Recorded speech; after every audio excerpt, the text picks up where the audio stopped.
Hello there. Welcome to the How to Market Your Horse Business podcast. I'm so glad you're joining me here today. As you've likely guessed by now, my name is Denise Alvarez. I have the pleasure of hosting you here each week. And before we dive into today's topic of self doubt as an equine entrepreneur, I will quickly introduce myself just in case we're new friends, and then we will jump right in. Now, as I said, my name is Denise, and through my business, Storm Lily Marketing, I get to be an equine business coach where I help dream chasing entrepreneurs in the horse world, like yourself, to build and grow a sustainable business without burning out.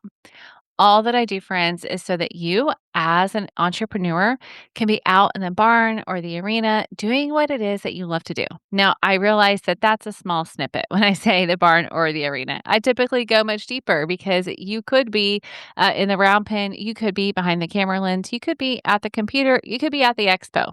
Wherever it is, you're serving the equine industry. My heart is to help you to do more of that work.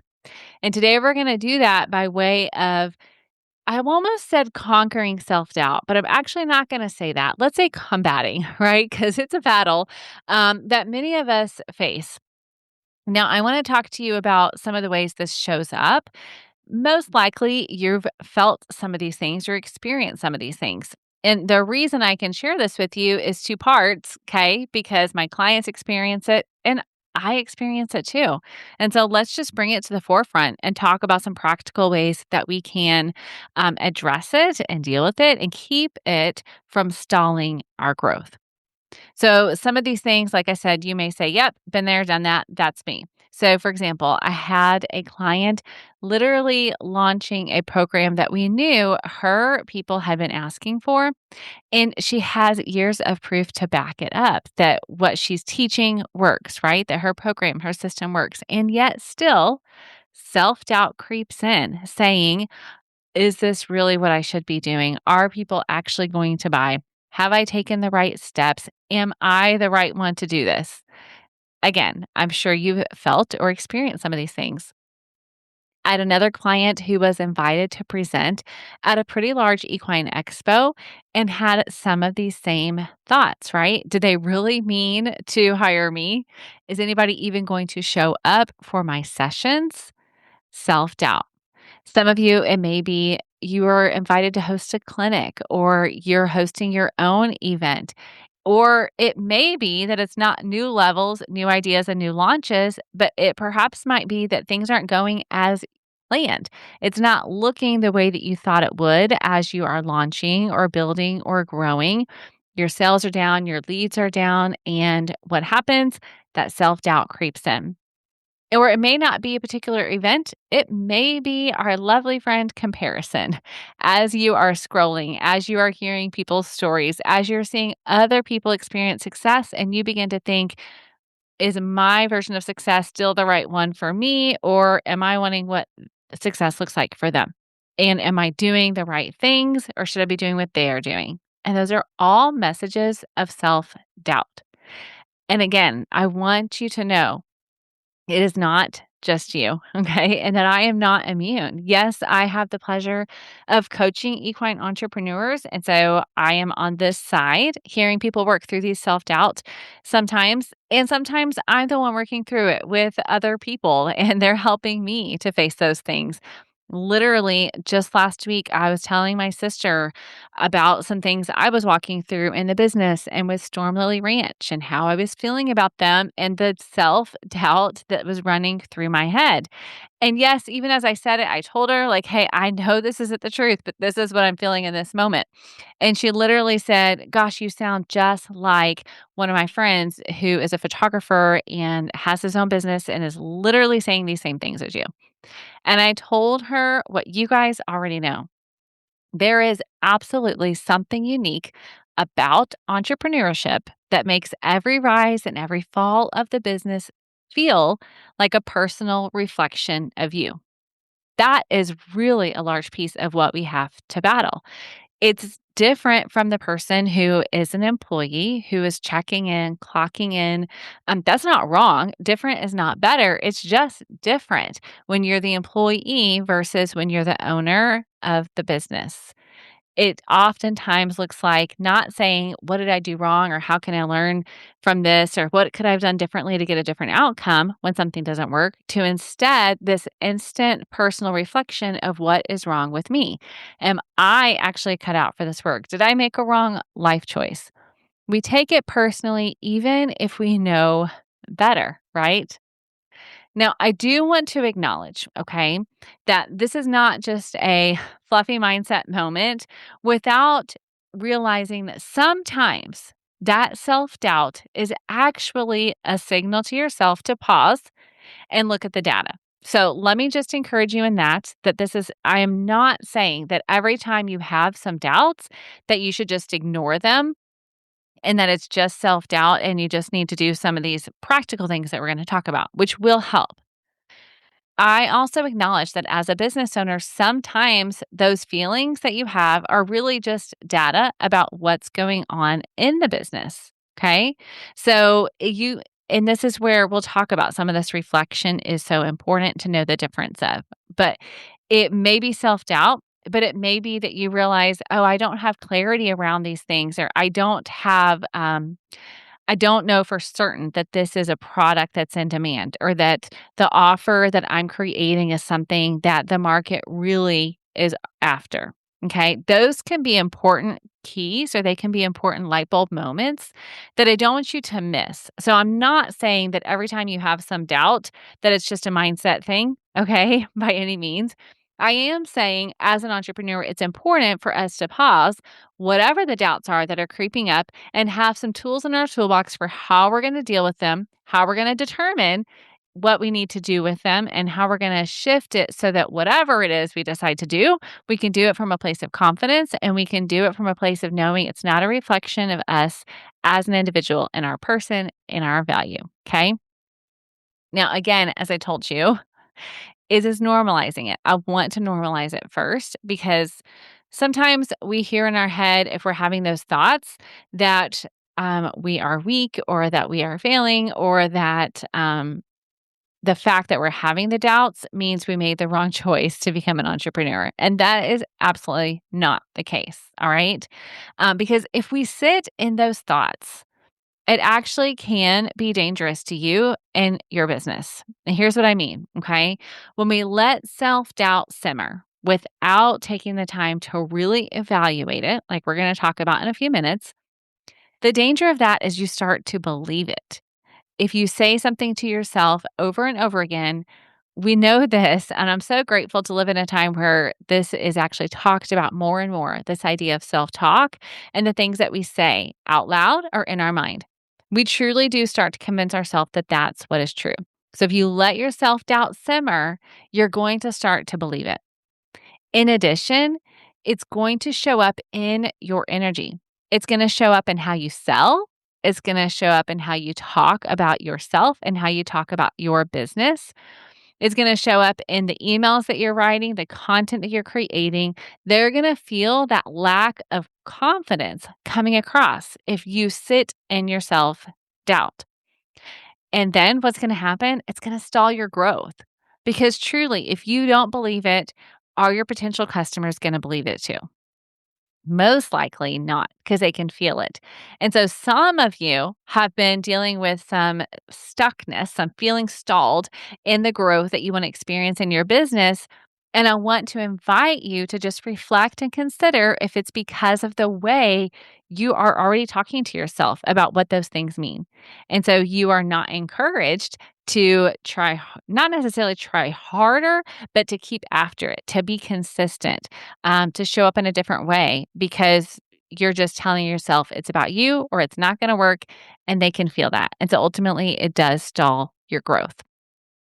So knowing that self doubt is actually it's dangerous to your business, and yet it's something we are regularly dealing with, especially as we are moving into new areas or new opportunities or making pivots, as I know many of you are. How do we go from, do I actually know what I'm doing? Are people going to buy for me? Types of thoughts back to thoughts that actually build your confidence in what is true. let's dive into some practical ways that we can do that. Okay. I've put together 4. Of course, these are not a full comprehensive list, but these are 4 things that I want to invite you to do if you are not already, or maybe if they're practices that you have done in the past, and these are just good reminders to you that you just want to bring them to the forefront again. Okay, so let's talk about 4 ways that you can combat self doubt as an equine entrepreneur. And of course, I will have these listed on the show notes. So if you are listening as you're driving or as you're doing work around the farm and the stable, please know that if you go to Storm Lily, which is Storm LILY.com/221 for episode 221, then you can find the show notes there as well as any links to resources that I mentioned. And then, especially, of course, these 4 ways that you can combat self doubt. Okay. So, number 1, the first way we're going to do that is to stop and evaluate the voice. Okay, we all have an inner voice. Depending on who you're learning from, it may have different names. I've often heard it called an inner voice. I've heard it called a narrator. I actually, at a women's retreat this spring, heard somebody suggest that we give it a name so that we can literally talk to it and have a conversation to say what's true. So I have not yet done that, but I've heard it can be very helpful. So there are some ideas for you. But the point here is to acknowledge that you have it and then to learn to stop and evaluate it. Okay. We have to take the time to decide, are we going to differentiate what is true and what is not? Okay. So we've already identified the dangers. So I've already convinced you that this is important work to do. So next, I want to invite you to say the things out loud that you need to say. All right. Or type it out or write it out, as we're going to talk about, and then determine, is this true? Now, one of the practical ways that I learned to do this is from Jennifer Rothschild. She is actually a Bible study teacher and author. I had the pleasure of working with her for a number of years and helping to get her podcast off the door and produce that and do some marketing with her books. And so she's somebody I love and respect. And what I want to share with you is she has a book on self-talk. And in this, she shares a 3-part, super simple framework for doing exactly what we're doing here, evaluating the voice. Okay. So it's just the 3 R's. It is recognize, refuse, and replace. Okay. So number 1, we stop to recognize what's actually going on and determine, is this helpful? Is this encouraging to my soul? Is this true? And if it's not, then we refuse it entry. She calls this concept a thought closet, but we refuse to continue to ponder it, right? We refuse to simmer in those thoughts. We refuse to take hold of them as if they are true. And then we do an important step, which is to replace it. So we replace it with what's true. Now, I'm going to talk about journaling in a few minutes and some other ways that you can practically apply this process, but I love the simplicity of it. And it is so effective and powerful when we do it. So we stop and recognize, then we refuse entry, and then we replace it with what is true. Okay. So that's number 1. Evaluate the voice and implement the 3 R's. So another way we can implement those 3 R's is practice number 2, which is daily declarations. Okay. So daily repeating to yourself the things that are true about yourself. Now, I actually heard multiple people talk about this. I believe it's sometime last year in my life. Personally, it was impactful. It wasn't even on a business level. And they were talking about the importance of every day naming the things that are true about yourself and naming the things that you want to lay claim to every day. Okay, to just remind yourself and set your intention for the day. And so, as a business owner, I want to invite you to do the same. You don't have to wait for self doubt to creep up before you can start laying claim to what you know is true about you and your business and the outcomes that you are getting and the qualifications that you have and the impact that you are making. Okay, this is not about looking to external results, okay, for your value. I want to make that super, super clear. I'm not inviting you to do that. What I am inviting you to do is to remember to say the things that are true about yourself and who you want to be. Focus on who you are, who you're becoming, and yes, the impact that you're making. Because as that self doubt comes in, then you can say, actually, that is not true. Here's this story. Here's this reminder. You've heard me talk about the sunshine folder before. Go into those things and remind yourself what they are saying is true. Okay. And you can declare those things on a daily basis. Now, a practical example that I will give you again on my walk with my sister last week, I was talking specifically about Storm Lily Ranch at this time. And we are getting closer to having our first client, which is amazing. If you guys have not heard me talk about Storm Lily Ranch, it was actually the heart behind starting my business in the first place 6 years ago. And it is becoming a reality. We are an official nonprofit. We have a host, a family farm that has invited us to be there and use their space. And 100%, if you go to stormlilyranch.com, you can find out more. But the point here that I want to share with you is just a practical example of what this looks like because I was having self doubt around the difference that I personally am going to be able to help make for the clients that come in because I'm not a counselor. And some of the things that they're going to come in having dealt with are pretty heavy. And I don't claim to be a counselor and I don't feel called to be a counselor. And yet I do feel called to provide this place of Storm Lily Ranch where they can experience healing, have hands on experience with horses, learn about Jesus' love for them. And so, as literally, you guys, as we were talking and I said these things to her, I was reminded that God has called me to provide a safe place for them to heal, but not to be the healer, right? And not even to counsel them. Even though I believe in counseling, absolutely. That's just not what Storm Lily Ranch was created to be and not what he's called me to do. But I was having all of this self doubt creep in. And so I had to remind myself, and I've been reminding myself, that I will be faithful to the call of providing this place and I will trust God to do the work that he can do. I'm responsible for the work, not the outcome.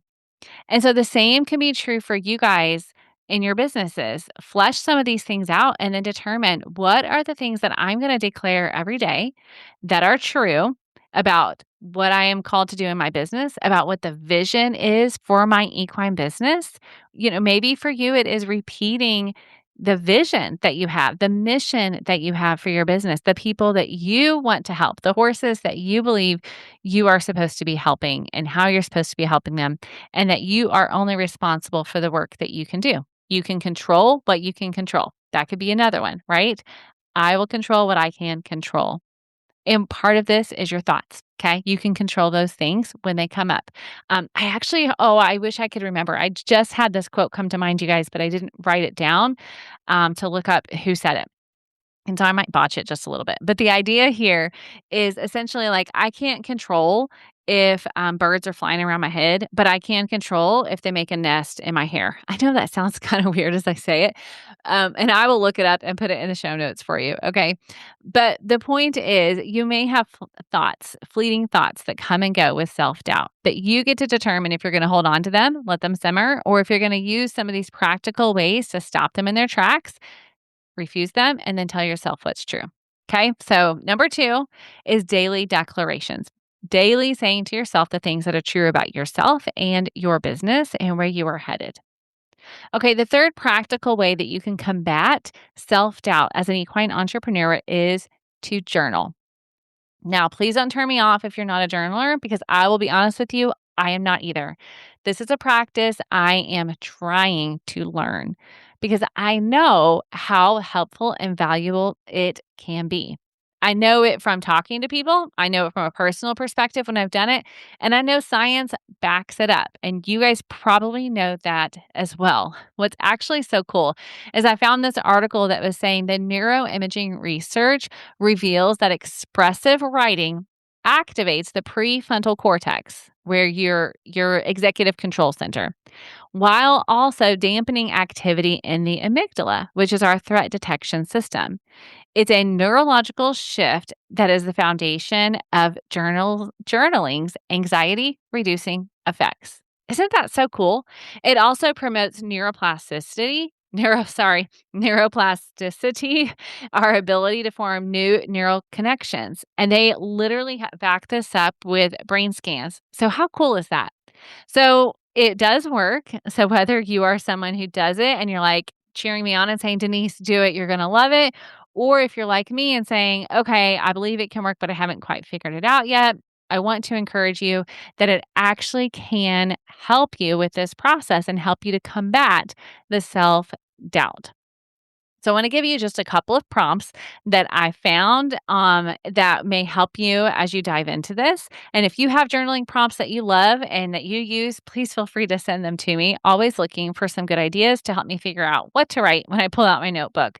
But here are a few specific prompts that I think can help you. Number one, how am I feeling? I know it's so simple. But how often, especially as entrepreneurs, do we find ourselves avoiding that question because we're in the realm of do and do and do? And so journaling requires us to pause for a bit and to actually determine, how am I feeling about this? What are the thoughts that I'm having? And just write them out. The next question is, what is the story you are telling yourself about your abilities and what this situation means about you? I really love this one because, again, as entrepreneurs, we can internalize the things that are happening externally. Okay. And so, again, just stopping to recognize it first. The next is an invitation to examine your self talk. What are the things that you are saying to yourself, and how do they make you feel when you say them? And then what's actually true about these things? And the last one is to identify, what are three fears holding you back? And what is one small action you can take to challenge each fear? Because something we haven't talked about yet is that self doubt can often be wrapped up in fear. Okay. And so taking time to acknowledge that and identify that can be really helpful. So I want to invite you guys to, gosh, should have told you this in the beginning. Sometimes I will do this, screen record the podcast. If you're like, I'm not going to go to the show notes, Denise, but I want to remember these, you can rewind and then do a screen recording so that you can have these when you want to go back and reference them. Now, I do want to encourage you that handwriting for journaling does have some advantages, okay? It slows you down. It makes you write more deliberately, and the physical process of writing something out, science again backs up that that can be different. So while I'm a huge fan of the Notes app, and I know there are journaling apps out there that can be helpful, I do want to encourage you, if you can, do some handwriting. It will help you. All right, guys, we're down to number 4. The fourth way that you can practically combat self doubt is to get support. Now, I am, yes, of course, talking about coaching because I'm coaching you here and I coach for a living, but I'm not only talking about coaching, okay? As I shared with you, for me, that looked like talking it out with my sister and just naming some things. And to be honest, she didn't really give me much feedback. She just listened and helped me to have space to work through that. So that may be the case for you. I also have a friend who is a fellow equine entrepreneur that I will text and we will talk through things together or voice memo together because she's not here locally, or we would love to go for a walk together. I also, you guys have heard me talk about, have a group that I am a part of where we meet together and talk through some of these challenges. There is so much value in having a trusted peer or friend or community around you to help you identify what's true and what's not true, and then to walk through it. Because the beautiful thing is sometimes we actually say it out loud and don't realize that that's self doubt, right? And then they can call it out and say, hey, did you realize what you just said there? Here's what I'm hearing. Tell me if this sounds right to you. And so I love knowing that I have trusted peers in the community that I can reach out to when I need that little bit of extra support. I need to work through some things. And so, of course, yes, I want to also invite you to check out coaching because that may be the support you need. There are multiple times that I have been on calls with coaching clients who are entrepreneurs and building, and they are either naming their self doubt and saying, hey, this is how I'm feeling, or they're sharing where they feel stuck. And I'm able to recognize, okay, I think this is what I'm hearing. Let me repeat back to you and let's kind of work through that together. So if you are looking for coaching support in that way, I do want you to know that's available. I would love to visit with you. And so you can go to stormlily.com/fit anytime for a free fit call. And of course, on the website, find more information about one-on-one coaching and what that looks like. But I do want you to know, especially if you're here listening to the podcast, I know that you're somebody who wants to build and grow your equine business and do it sustainably. And so that is 100% my heart to do that. And because I know success is not built in a silo, these are not things you're going to conquer and overcome on your own. Okay. And that's why I'm so passionate about providing high quality coaching for equine entrepreneurs like yourself. So, those are the 4 ways, you guys, 4 practical ways that you can combat self doubt. Evaluate the voice, daily declare what's true, journal, and then get support. Now, of course, all of these things will take intentionality on your part. Okay. It is not going to happen by chance. And most often, it's going to need to happen before you feel confident. Okay. Marie Forleo has a quote that I love that says, clarity comes from action and engagement, not thought. Okay. So do this thought work, right? And then be ready to take action because whether it is creating content or launching a new program or offer or hosting a clinic or a retreat, going to the expo, putting your booth up, presenting, whatever it is the case, that next level you're trying to get to, you're not just going to magically feel confident because you start journaling. Okay. That is not the promise here. But instead, you're going to feel more prepared and you're going to be ready to step out and take that action. And that is my hope, my heart, and my prayer for you. Okay. So do those things. Now, what I want to invite you to today is to take action with one thing. Okay. You guys know that I'm all about being here for learning and growing together. And the best way that you can do that is taking action. So, what I would like you to do is select one thing that you heard today on the podcast that you're going to begin to implement in your business. And then I want you to tell a friend, build in that accountability. And if you don't have someone to tell, send me an email, denise@stormlily.com, or find me on social media, Storm Lily Marketing, so I can be there to cheer you on. Okay. And then the next thing I want to invite you to do is share this episode with a friend and tell a fellow equine entrepreneur they're doing a good job. Okay. Send them this message, send them this link, and tell them, hey, you're doing a good job. I know you've dealt with this before. I think this episode will help you. Okay, so let's get more people equipped and ready to build and grow their businesses together.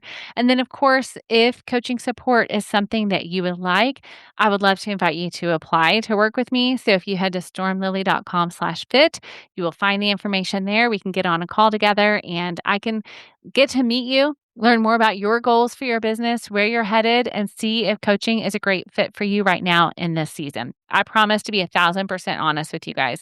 This is not a sales call. This is a let's talk, let me learn more about you call, and then I can share with you about coaching and answer any questions you have. Promise. Okay, so head to stormlily.com/fit for that.